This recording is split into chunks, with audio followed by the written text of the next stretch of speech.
Bienvenue à présent au plateau de l'invité. Aujourd'hui, nous parlons de littérature au Togo sous le thème Le changement de paradigme en Afrique s'impose, et c'est également le titre de cette œuvre de Labaïka Tidjani Dourodjaye. L'auteur donc est avec nous au plateau, avec moi ici. Bonjour coach Tidjani et bienvenue. Bonjour, Monsieur Guillaume. Alors, nous parlons aujourd'hui de votre livre, cet essai sorti et publié aux éditions Germinal, un essai de 125 pages. Alors, coach, pour feuilleter ce document, nous allons en parler tout à l'heure, mais dites-nous, qu'est-ce qui pousse un coach en développement personnel?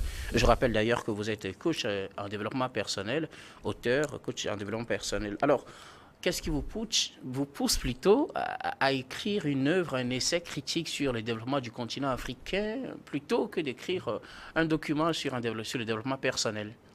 Merci beaucoup, Monsieur Guillaume. Merci pour la question. Et je remercie d'abord Niveau TV de m'avoir donné cette occasion pour parler de notre livre.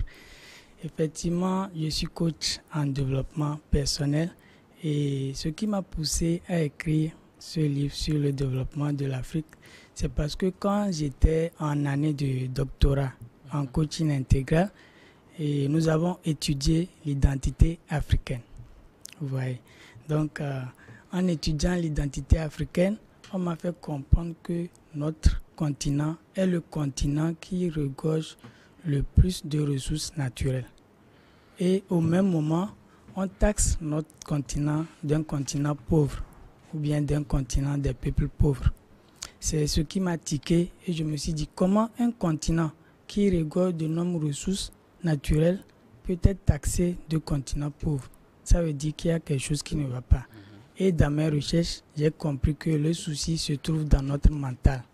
Et étant un coach qui s'occupe du mental, j'ai dit voilà, c'est l'occasion pour moi de partager avec mes contemporains et mon expertise dans le sens de permettre aux Africains de travailler sur le mental afin de faire prospérer notre Afrique. Alors, merci d'avoir fait ce choix. Dans cet ouvrage, vous abordez la question sous 3 chapitres. Le premier chapitre, c'est l'Afrique, le continent d'énormes ressources en sous-sol. Le deuxième, c'est les mensonges dans plusieurs domaines apportés par les Occidentaux aux Africains. Et puis le troisième chapitre, c'est un développement de l'Afrique possible uniquement grâce à une réelle prise de conscience et un changement radical de paradigme. Nous allons le feuilleter ensemble avec vous, coach. D'accord. Alors, vous parlez d'abord de ce continent qui est très riche. Vous avez plusieurs références, vous citez plusieurs passages, plusieurs ressources du continent africain.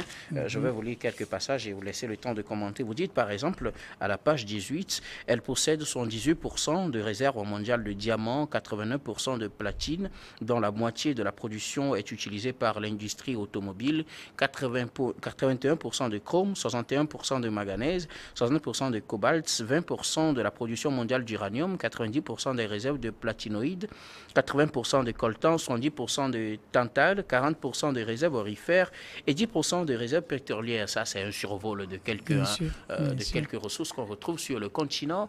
Qu'est-ce qui fait que l'Afrique est autant riche selon vous et puis finalement, ses populations sont pauvres? Selon moi, je pense que c'est une bénédiction divine si l'Afrique est autant riche et vous n'êtes pas sans